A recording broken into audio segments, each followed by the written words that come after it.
So far, season 5 of Wings is proving to be a pretty great season. I didn't think I could remember a lot from this season, but there are 2 episodes in this latest batch that I remembered very well. Today I'm talking about season 5, episodes 5, 6, 7, and 8.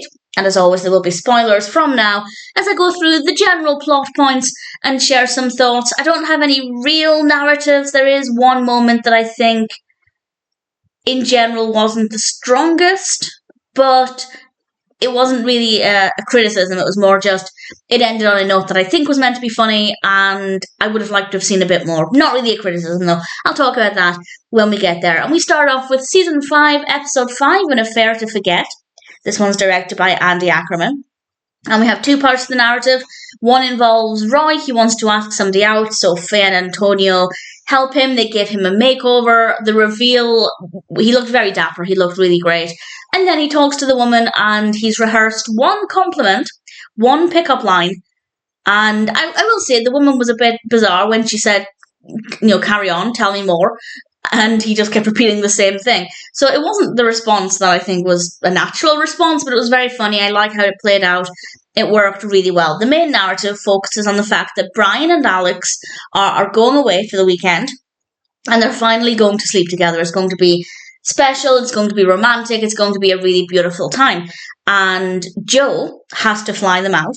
I say has to, he didn't exactly want to, but he flies them out. And Helen also demands that Joe flies her out for her date. And Joe's getting a bit fed up that everybody's kind of demanding everything of him. And this ties in nicely with something that happens in a couple of episodes' time, but I'll discuss that when we get there. And unfortunately, the weather is really terrible, so Joe and Helen end up having to stay with Brian and Alex. And they ruin their romantic evening. And it was funny. I thought it worked really well. Joe's glee at how terrible everybody's evening was quite satisfying. That sounds evil, but obviously they'd all demanded his time, and they demanded that he flew them to these places without really considering what he wanted or needed. So the fact that their evenings were ruined, he rather enjoyed, and I thought he was a lot of fun in this. So it was a nice episode. I thought it worked really well. We then have Season 5, Episode 6, A Black Eye Affair. This is again directed by Andy Ackerman, and this one revolves around Helen's second date with Davis. And we have a bit of a weird part of the episode where her friend from New York arrives. This is Stella, played by Cindy Amwell, and Helen's getting ready for her date. She goes to the gym. She ends up getting a black eye. She went in the pool. Her recently dyed hair goes green from the chlorine. Everything is just absolutely chaotic. Alex is helping her get ready and try and hide the black eye and things, while Lowell is making dinner for Helen and Davis. It seems a little unrealistic, but everybody is involved. Everybody's helping out. And then we have a bit that I really did enjoy. They're all over at Helen's, helping her get ready, and then there's a knock at the door, and it's not Davis, as Helen thought. It was Brian. And then there's another knock, and it's Roy. And then again, and it's Joe. And then again, and it's Antonio. And then again, and it's Faye. It's getting a bit ridiculous, but it's a lot of fun. And then again, and it's Stella's boyfriend. And obviously, he yells Stella several times, a la Streetcar, which I thought was inevitable, but I rather enjoyed it.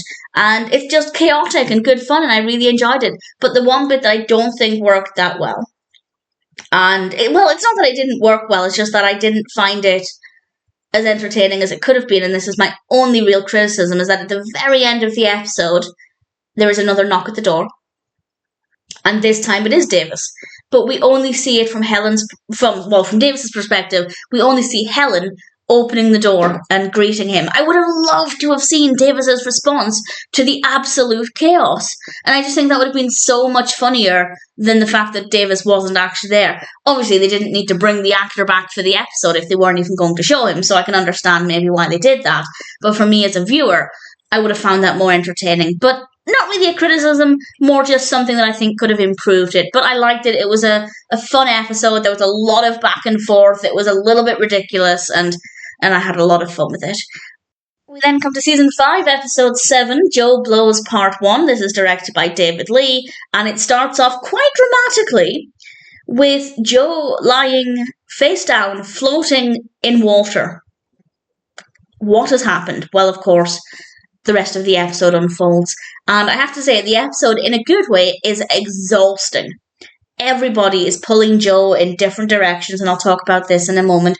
And it feels exhausting, and you can really feel how stressful this is for Joe. And this ties in with the episode 2 episodes ago when everybody was demanding Joe's time. And it starts off with Joe trying to find this customer's briefcase, and while he's trying to find this briefcase, he's phoning up various places, and everybody is trying to get his attention for him to solve their problems. And Roy has this new advert for Aeromas, and he keeps playing it on this boombox, and the music is so dramatic, and it just happens every now and then, and it's so effective and so funny. And then eventually, after everybody has been pulling Joe in different directions, the briefcase is located. He gives it to the customer, and I didn't remember this bit. I knew what happened overall, but I didn't remember this bit. The customer comments that the briefcase had been scratched and that somebody would have to pay for it. So Joe takes the briefcase and just launches it through the glass window in the door, which, well, clearly indicates that he's reached the end of his rope. He gets on Lowell's motorcycle and off he drives.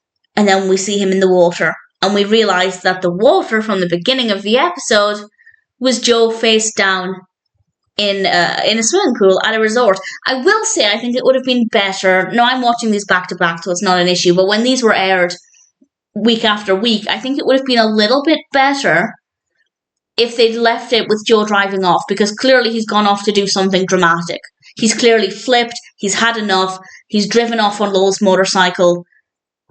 I don't think telling us that he was at a resort was really the best idea. I think they could have kept that cliffhanger going until the next week and left it on that very dramatic note. This is, of course, from the DVDs. It's very possible that when the episodes aired, they did leave it on a cliffhanger. I don't know, but I'm assuming the DVDs are correct. We then come to, of course, Season 5, Episode 8, Joe Blows, Part 2. This one's directed by Leonard R. Garner Jr., and this episode isn't quite as interesting as the previous episode, but it still has some really good moments. Brian is having to do all of Joe's work, which is a lot, and eventually, it takes a long time to get there, but eventually he sees on the credit card statements that Joe is at this particular place, and Brian goes to get him.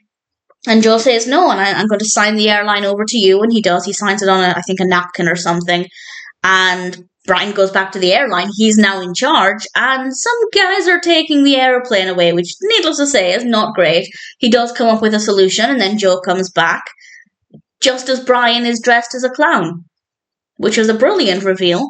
And we're near the end of the episode now. Not a lot has happened in terms of moving the narrative forward. It's basically just been Brian realising how much Joe does, and the other characters get to realise his value as well. For example, it may seem like a small thing, but Brian can't read Faye's handwriting, but Joe can. So Faye doesn't have a problem writing notes for Joe, whereas with Brian, it's a little bit more complicated. But they do manage to find a way around it. Brian manages to start to learn to read Faye's handwriting, and they are making progress there. So there are some good moments, but as I said, it's maybe not as interesting as the first part. And then Joe does, as I said, come back, and he and Brian are in the plane, and they're having a nice talk, and they end up working out a 50-50 partnership. And then Brian tears off a little piece of the paper, and it's more like 55-45. But they're going to actually work more in partnership and take some of the weight away from Joe. And I think that was quite nice. And I think it might help Brian as well to feel like he's got a little bit more to say around Sandpiper as well. So it was nice. And I actually, when I got to the end of this episode, I kind of thought that could have almost been a season finale. I'm glad it isn't, because it would be a very short season. But it felt, the two parts felt so powerful in terms of their emotions, the character development, people finally understanding what Joe does. I feel like it could have been a season finale and it would have been really, really strong. But as I said, I'm glad that it wasn't. And ultimately, I thought it was a really enjoyable episode of Wings. If I were to rank them, I'd have to go Joe Blow's Part 1, A Black Eye Affair, Joe Blow's Part 2, and then An Affair to Forget. But all of them were great. It's a very close call between them, and ultimately, I'm very happy with this batch of Wings episodes.